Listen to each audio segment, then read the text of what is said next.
এই মুহূৰ্তত মাজুলীৰ পৰা আহিছে এক কৰুণ ঘটনাৰ খবৰ। মাজুলীত নদীত গা ধুবলৈ গৈ ইটা ভাটাৰ কৰ্মৰত এজন শ্ৰমিকৰ মৃত্যু হয়।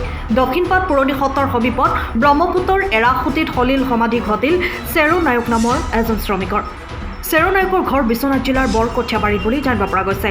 লগৰ তিনিজন শ্ৰমিকৰ লগত বিয়লি ভাগত ব্ৰহ্মপুত্ৰত গা ধুবলৈ গৈ সলিল সমাধি ঘটে চেৰু নায়কৰ।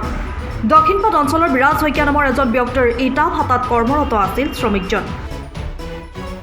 পুনৰ জনাইছোঁ এই মুহূৰ্তৰ এক গুৰুত্বপূৰ্ণ খবৰ। দক্ষিণপাট পুৰণি সত্ৰৰ সমীপত ব্ৰহ্মপুত্ৰৰ এৰাসুতিত সলিল সমাধি ঘটে চেৰু নায়ক নামৰ এজন শ্ৰমিকৰ। চেৰু নায়কৰ ঘৰ বিশ্বনাথ জিলাৰ বৰকঠীয়াবাৰীত বুলি জানিব পৰা গৈছে। লগৰ তিনিজন শ্ৰমিকৰ লগত বিয়লি ভাগত ব্ৰহ্মপুত্ৰত গা ধুবলৈ গৈ সলিল সমাধি ঘটে চেৰু নায়কৰ। দক্ষিণপাট অঞ্চলৰ বিৰাজ শইকীয়া নামৰ এজন ব্যক্তিৰ ইটা ভাটাত কৰ্মৰত আছিল শ্ৰমিকজন। 4টা বজাত ইয়াত আহি পালোঁ। তো 5 বাজি বোলে 15 মিনিটমান আছিলে।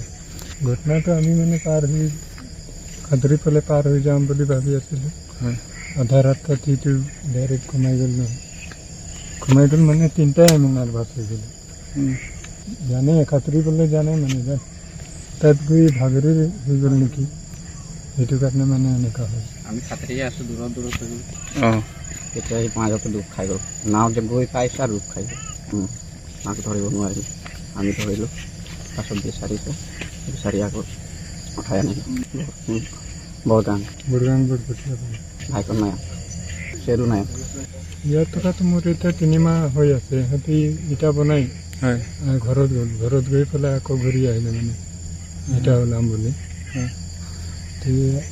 আৰু 10 দিনমান লাগিব শেষ হ'বলৈ। এইটো 10 দিন কাম কৰি যাম বুলি ভাবিছিলোঁ। আজি এনেকুৱা ঘটনা হ'ল। গাত মাছো ধৰি লৈ যাম আৰু গাটো ধৰি পেলাই ঘৰত যাম, কেম্পত যাম বুলি আহিছিলোঁ।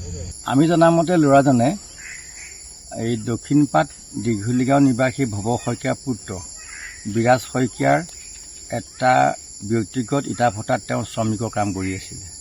মাত্ৰ আজি 8 দিনৰ নে 15 দিনৰ আগত আহি আমি জানিব পাৰোঁ মানে তেওঁ কৰ্মত যোগদান কৰি শ্ৰমিকৰ কাম কৰি আছিলে। আজি বিয়লিবেলা নদীত গা ধুবলৈ গৈছিলে। যোৱাৰ লগৰ সংগী বন্ধুসকলৰ গা ধুবলৈ যাওঁতে পৰি তেওঁ মৃত্যু হ'বলগীয়া হ'ল। সময়ৰ খবৰ সময়ত পাবলৈ ফ'ল' কৰক টাইম অফ আছাম।